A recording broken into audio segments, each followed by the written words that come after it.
எல்லாருக்கும் நமஸ்காரம். இன்னைக்கு பதிவு 100 திருக்கோளூர் பெண் பிள்ளை ரகசியம் 20ல் 7வது பாகம்.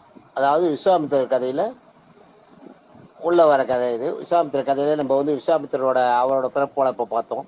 ரெண்டாவது அவரோட இது நடுவில் அவர் ராமருக்கு பல வித்தைகளை இதெல்லாம் கற்றுக் கொடுத்த ஒரு இதில் பார்த்தோம்.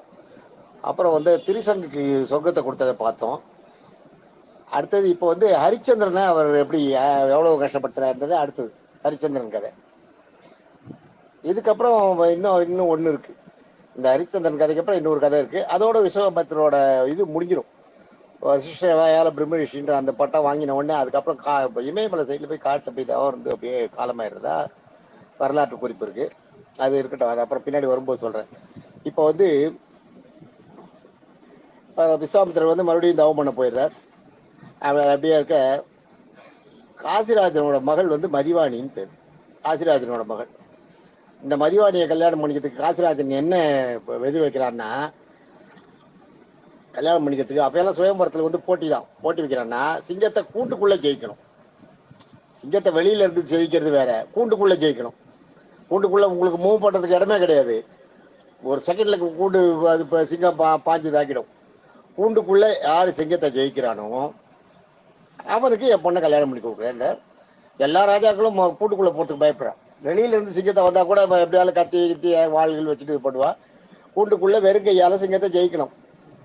ஆயுதம் கிடையாது கையில, அதோட போய் ஜெயிக்கணும். இதுக்கு மகத நாட்டு இளவரசன் திரிலோச்சனன் ஒருத்தன். இந்த திரிலோச்சனன் நான் போய் ஜெயிக்கிறேன்றான். உள்ள போறான். உள்ள போய் சிங்கத்து கூட சண்டை போடுறான். சண்டை போட்டு அவனுடைய பலத்தால சிங்கத்தோட வாயை கிழிச்சிடும். வெறுங்கையால சிங்கத்தோட சண்டை போட்ட வரலாறு பாருங்க. வெறுங்கையாலேயே சிங்கத்து கூட சண்டை போட்டு சிங்கத்தோட வாயை, சிங்கத்தோட பவர் என்ன, அதை விட பவர்ஃபுல்லா இருந்திருக்காங்க. ஐடியாவும் மூளையை உபயோகப்படுத்தி வெல்றதும். அதனோட வாயை கிழிச்சிட்டான். வாயை கிழிச்சு, சிங்கத்தோட வாயை கிழிச்சு திரிலோச்சனன் அந்த சிங்கத்தை ஜெயிக்கிறான். ஜெயிச்ச உடனே இந்த காசிராஜா ரொம்ப சந்தோஷப்பட்டு, மிகப்பெரிய வீரனுக்கு தான் என் பொண்ணை கல்யாணம் பண்ணி கொடுக்குறேன் அப்படின்னு சொல்லிட்டு ரொம்ப தடப்படலாம் கல்யாணம் பண்றான்.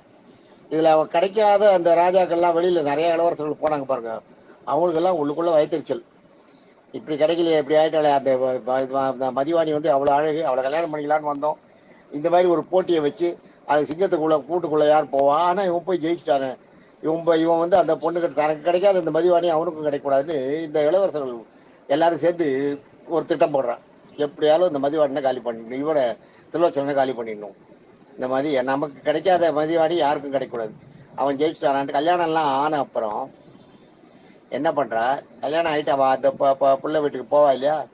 போகும்போது புள்ள இவன் போறான். இவன் திரிலோச்சனன் போயிட்டு, நான் போய் வீட்டுல எங்க நாட்டுல சொல்லி, மகத நாட்டுல சொல்லி எங்க அப்பா அம்மாவோட நான் கல்யாணம் பண்ணிக்கிறேன்னு போறான். கந்தர்வ கல்யாணம் திருமணம் ஆயிடுறதுங்க. கல்யாணம் பண்ணிட்டு தான் போறான். அப்பா அம்மாவுக்கிட்ட போய் அவங்கள கூட்டின்னு போறேன்ட்டு போறான். இவன் போற வழியில இந்த இளவரசர்கள்லாம் ஒன்னா சேர்ந்து இவன் ராத்திரி தூங்கும் போது இவன் தலையை வெட்டிட்டு அந்த திரிலோச்சனனை காலி பண்ணிடுறாங்க. காலி பண்ணின உடனே அந்த பக்கம் அந்த ஒரு வேடன் என்ன பண்றான், இந்த தலையில்லாத ஒரு முண்டை இருந்தவொடனே அவனுக்கு ஒன்றும் புரியல.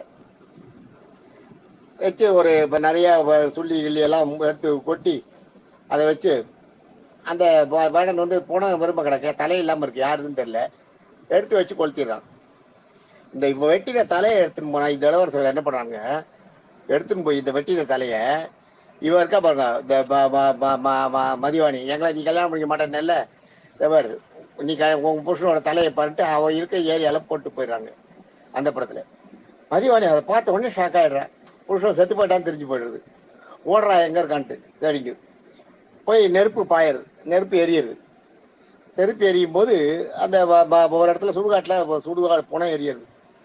புனை எரியறத பார்த்த உடனே அதுல போய் குதிக்கிறான். அந்த பணத்துல புருஷன் எரிய பணத்துல குதிக்கிறான். அந்த அந்த தீயில குதிச்சிடுறான்.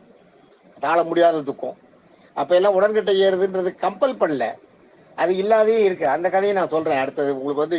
இந்த இது முடிஞ்ச அப்புறம் இந்த உடன்கட்டையை எப்படி நம்ம யஜுர் வேதத்துல உடன்கட்டை ஏறதை எங்கெங்க எல்லாம் தடுத்திருக்காங்க, மறுமணத்தை எங்கெல்லாம் என்கரேஜ் பண்ணியிருக்காங்க, அது நான் அடுத்தது ஒண்ணு இருக்கு, அது ஒரு சொல்றேன் நான். அது சொல்லும் போதுதான் புரியும். மனு தர்மத்துல இப்ப உடன்கட்டை ஏறணுன்றதோ இல்ல மறுமணம் இல்லைன்றதோ கிடையவே கிடையாது. எல்லாமே இருக்கு. இவங்க வந்து அதை பிடிச்சிட்டு இவங்க ஏதாவது ஒரு இடத்துல வந்து இந்த பெண்கள் வந்து அவங்களால தாங்க முடியாத போய் அவங்களே போய் நெருப்புல ஊத்துருவாங்க. அது மாதிரி புருஷன் இல்லைன்னு தாழ முடியாத ஒரு துக்கம். அந்த துக்கத்துல அவங்களா எடுக்கிற முடிவு அது. மனு தர்மம் சொல்லல இருந்திருக்காங்க. அதுக்கப்புறம் அது அதை பண்ணக்கூடாதுன்றதையும் மனு தர்மம் சொல்லியிருக்கு. அது மாதிரி பண்ணாத, வேற ஒருத்தர் கல்யாணம் பண்ணிட்டு நன்னாரு, செத்து போன புருஷனோட ஆத்மா அப்பதான் சாந்தி அடைகின்ற மாதிரியும் இருக்கு. நான் எஜுர் விதத்துல அதுக்கான அந்த சாகையெல்லாம் இருக்கு. நான் சொல்றேன் அப்புறம் உங்களுக்கு. ஆக இவன் என்ன பண்றான், ஓடின வேகத்துல எரிஞ்சிட்டு இருக்க நெருப்ப போய் இளவரசனோட அந்த அந்த ராஜாவோட இதுல குதிச்சுடுறான். குதிச்ச உடனே தான் கழுத்துல பாக்குறா தாலி இருக்கு. உடனே பத்திட்டு எறியது. இவன் வந்து அந்த தாலியை கையில வச்ச உடனே இவன் மேல இருந்த நெருப்பு அணைஞ்சு போறது. வெளியில வந்துடுற புருஷனோட உயிர் அப்படியே துடிச்சுட்டு இருக்கு. உள்ள அந்த முண்டை வந்து ஆடுறது. உடனே அந்த அங்க அந்த பக்கமா வந்து ஒரு கௌசிகன்னு ஒரு ராஜா. இவன் என்ன பண்றான், அந்த நெருப்பு அணைஞ்ச உடனே அந்த பணம் புருஷனோட உடம்பு அப்படி எழுந்து இவளை பார்த்து ஆசீர்வாதம் பண்ணிட்டு அப்படியே உறுதி செத்து போறது. இவன் என்ன பண்றான், நெருப்பு அணைஞ்சு போயிட்டு உடனே ஓடி போய் கங்கையில குதிச்சிடறான். கங்கையில குதிக்கும் போது கௌசிகன் ஒரு முனிவர், அந்த கௌசிகன் வேற இந்த கௌசிகன் வேற. கௌசிகன் ஒரு முனிவர் என்ன பண்றாரு, அவளை காப்பாத்துற. அவளை வந்து இது பண்ணி அவளை வந்து கங்கையில இருந்து காப்பாத்தி அவளை தெளிய வச்சு தீர்க்க சுமங்கலி பவான்னு வாழ்த்தினேன். வாழ்த்தின அப்புறம் அவ சொல்லுவான், மதிவாணி நான் இங்க தீர்க்க சுமங்கலி பவான்னு வாழ்த்துறீங்க, ஆனா நான் வந்து என் புருஷனே போயாச்சு, கழுத்துல தாலி இருக்கிறத பார்த்துட்டு அவர் சொல்லிடுறாரு. இவன் நெருப்புல குதிச்ச வேகத்துல இவன் கழுத்துல இருக்க தாலியை அறுக்கல, கன்ஃபார்மா தெரியாதனால ஓடி வந்து அந்த வேகத்துல நெருப்புலையும் குதிச்சு புருஷன் தான் செத்து போயிட்டானான்னு தெரிஞ்சுக்கிறதுக்கு வந்து எரியிற நெருப்பை பார்த்த உடனே அதுல குதிச்சு கழுத்துல தாலி இருக்கிறதே மறந்துட்டான். அப்புறம் என்ன பண்றாரு, தீர்க்க வாழ்த்துறாரு அந்த கௌசிக முனிவர். இவர் வந்து என்ன பண்றாரு, இந்த மாதிரி என் புருஷனே செத்து போயிட்டா நீங்க இப்படி சொல்றீங்களே. அப்ப அந்த கௌசிக முனிவர், முனிவர்களோட வாக்கு பொய்க்காதுமா, நீ தாலியை கழட்டாத அப்படின்னு சொல்றாரு. தாலியை கழட்டாத அவ ஈஸ்வரனை நோக்கி சொல்றான். அவங்க அந்த கௌசிக முனிவர் சொல்லிட்டு போறாரு, எல்லாத்துக்குமே காசி விஸ்வநாதர் இங்க இருக்கா, காசியில தான் நடக்கிறது. காசி விஸ்வநாதர் இருக்கார், காசி விஸ்வநாதரை வேண்டுங்கன்னா உனக்கு நல்லது நடக்கும், இதுக்கான வழி கிடைக்கும். என் வாயில ஏன் அப்படி தீர்க்க சுமங்கலி போவான்னு வந்ததுன்னு தெரியல அப்படின்னு சொல்றாரு. உடனே காசி விஸ்வநாதரை இது பண்றான், நோக்கி தவா இருக்கா. உடனே அதுல இருக்கா காசி விஸ்வநாதர் நோக்கி தவற. காசி விஸ்வநாதர் வந்துடுறார். நேரா வந்து, நீ தாலியை எடுக்க வேண்டாம், உனக்கு வந்து மோட்சம் நான் கொடுக்குறேன், உனக்கு இன்னொரு பிறவி இருக்கு, நீ இந்த பிறவியில தாலியை புருஷன் இறந்த அப்புறம் தாலி உன் கழுத்துல இருந்ததுன்றது ஒரு இது இருக்கு, அதனால நீ வந்து இன்னொரு பிறவி எடுக்கணும். அதனால அடுத்த பிறவி எடுக்கும்போது அயோத்தியில சூரிய வம்சத்துல இந்த திரிலோச்சனன் வந்து ஹரிச்சந்திரன் ஒரு மகாராஜாவும், நீ வந்து இந்த தாலியோடைய சந்திரமதிங்கிற பெண்ணாவும் பிறந்து நீங்க 2 பேரும் கல்யாணம் பண்ணிட்டீங்க. உன் தாலியை வந்து உன் கணவனால மட்டுமே பார்க்க முடியும். நீ பிறக்கும் போதே உன் கழுத்துல தாலி இருக்கும், ஆனா அது வந்து உன்னோட பெற்றோர்களுக்கு கூட தெரியாது, அப்படியே இருக்கும். இந்த தாலியை வந்து பார்க்கக்கூடிய ஒரே ஆள் வந்து இந்த லோகத்துல திரிலோச்சனன் இந்த ஜென்மத்துல அவன் செத்து போயிட்டான், ஹரிச்சந்திரனால மட்டும்தான் பார்க்க முடியும் அப்படின்னு ஈஸ்வரன் வந்து வரம் கொடுத்துட்டு அவர் மறைஞ்சிடுறார். இவன் என்ன பண்றான், மறுபடியும் தன்னோட உயிரை உடனே மாற்றி விடுறான். ஏன்னா அடுத்த பிறவி எடுத்து அந்த பிறவி பிணியை போக்கணுன்றதுக்காக குதிச்சிடுறான் தண்ணியில. மறுபடியும் கங்கையிலேயே குதிச்சு பிராணன் போயிடுறது. அடுத்த ஜென்மம் அவளுக்கு வந்து இவன் வந்து ஹரிச்சந்திரன் வந்து கரெக்டா அயோத்தியில பிறக்கிறான். அயோத்தியில ஹரிச்சந்திரன் பிறந்து இவன் என்ன பண்றா, சூரிய வம்சத்துல ஹரிச்சந்திரன் பிறக்கிறான். ஹரிச்சந்திரன் வந்து திருசங்குன்னு ஒரு ராஜா. இந்த திருசங்கு வேற அந்த திருசங்கு வேற. அதாவது அந்த காலத்துல என்னன்னா இந்த பேர் தான் உண்டு, தாத்தா பேரனுக்கு வைக்கிறோம் இல்லையா, அது மாதிரி வந்து திருசங்குன்னு ஒரு ராஜா. அது மாதிரி திருசங்க ஒரு பேரை வந்து கன்ஃபியூஸ் ஆகாதீங்க. கௌசிகன் அந்த கௌசிகன் வேற, விஸ்வாமித்திரனுக்கு கௌசிகன் விஸ்வாமித்திரன் அந்த கௌசிகன் வேற. இவளுக்கு இப்ப வரம் கொடுத்த இவ்வளவு வாழ்த்தி இவளை கையில இருந்து காப்பாத்துற கௌசிகன் வேற. அதே மாதிரி அந்த குண்டோட கையில இது மோட்சம் வந்து திருசங்கம் ஒரு சொர்க்கத்தையே வச்சு ஆண்டு இருக்கிற அந்த திருசங்கு வேற, இந்த திருசங்கு வேற. இந்த திருசங்கு என்ற ராஜாவுக்கு இந்த ஹரிச்சந்திரன் வந்து மகனா பிறகுறான். அதுதான் அந்த கண்மாபுரின்னு பேர். அது அந்த இடம், அந்த இது அந்த அயோத்தியில இவன் பிறக்கிறான். அதே மாதிரி திருசங்கர ராஜாவோட மகனா ஹரிச்சந்திரன் பிறக்கிறான். அதே மாதிரி கண்வ தேசத்து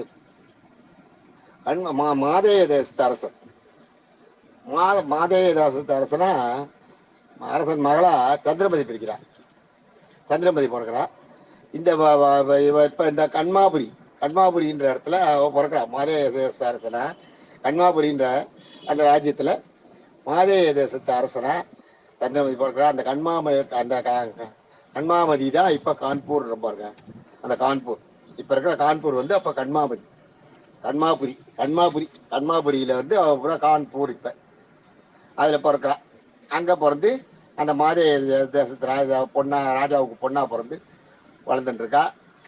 அது நல்லா வளர்ந்து பெரியவளான அப்புறம் பொண்ணு கேட்டு வரவங்களுக்கு பார்த்து ஹரிச்சந்திரனுக்கு அவளை கல்யாணம் பண்ணி கொடுக்குறாங்க. ஹரிச்சந்திரன் சந்திரமதியும் வாழ்க்கை நடத்துறாங்க. இல்ல அறம் சார்ந்த வாழ்க்கையை நடத்துறாங்க. ரெண்டு பேரும் ஒருத்தர் சந்திரமதி போல பதிபக்தி இருக்கிறவங்க யாருமே கிடையாது. அந்த அளவுக்கு புருஷனை நேசிச்சா, அந்த அளவுக்கு புருஷனுக்கு கட்டுப்பட்டு பெண்ணுன்னா என்னன்றதோட பெண்ணோட அந்த அந்த அந்த அந்த பெண்ணுக்குன்னு உண்டான அந்த அத்தனை இதுவும் அவகிட்ட இருந்தது. பெண்ணுக்கு உண்டான அத்தனை லட்சணங்களும் அவகிட்ட இருந்தது. அவ அந்த மாதிரி வாழ்ந்தா. ஹரிச்சந்திரன் வந்து உண்மை. ஹரிச்சந்திரனோட இது என்னன்னா நேர்மை, உண்மை, வாய்மை. நேர்மை தான் வந்து நேர்மை, வாய்மை. செய்யற காரியத்துல தப்பே இருக்கக்கூடாது. நேர்மையா தான் இருக்கணும். எதுவும் மனசஞ்சு தப்பு செய்யக்கூடாது. பொய் சொல்லக்கூடாது. அதனாலதான் நீ என்ன பெரிய ஹரிச்சந்திரன் பொய் சொல்லாத. நான் பொய்லாம் சொல்லலன்னு சொன்னா நீ என்ன பெரிய ஹரிச்சந்திரன் வாங்க. இந்த இடத்துல ஹரிச்சந்திரன் வந்து பொய் சொல்லாதன்றதுக்கு வந்து எப்பயோ அவன் பொய் சொல்லாம இருந்தது. எந்த காலத்திலயோ எத்தனையோ 1000 வருஷத்துக்கு முன்னாடி அவன் பொய் சொல்லாத இருந்தது. இன்னைக்கும் பொய் சொல்லாத ஒருத்தனுக்கு வந்து ஹரிச்சந்திரன் பேரை முடியும் ஹரிச்சந்திரன் சொல்றோம் இல்லையா, இன்னைக்கும் வருது இல்லையா. நீ என்ன பெரிய ஹரிச்சந்திரன் கேக்குறாங்க இல்லையா. அப்ப ஹரிச்சந்திரன் பொய் சொல்லாதவன்றது அந்த காலத்துல ஆரம்பிச்சது இன்னும் இருக்கு இல்லையா அவன் பேரு. அதுதான் அவனுக்கு கிடைச்ச பரிசு. அதுதான் பொய் சொல்லாத இருந்த அவன் பண்ண காரியத்துக்கு பொய் சொல்லாத அவன் அரசாண்டது இன்று வரையில் பேசப்படுகிறது. இதோ இன்னைக்கு நம்மால இந்த விளக்கத்துல கூட அதை சொல்றோம்.